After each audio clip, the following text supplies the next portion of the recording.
Inson tirikchilik qiladi. Oladi, sotadi, yuguradi, yeladi, yo topadi, yo topmaydi. Xullas mehnat qiladi. Endi mana shu mehnatni halol pokiza qilishlik kishining ulug'vorligiga, butulatiga dalolat qiladi. Asarlarda keltiriladi: "Man ba'ta kallam min talabil halal ba'ta maghfuron lah." Halolni talab qilgan holida ishlab, kun o'tkazib, charchab tunagan kimsa gunohi tunda kechiriladi. Diqqat qilinglar. Halol mehnat qiladiganlar.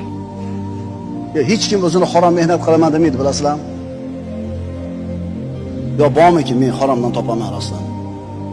Haromdan topishni bilsa ham tan olmaydi. Boy to'rt xil bo'ladi qiyomatda. Haromdan topib haromga sarflagan do'zaxda.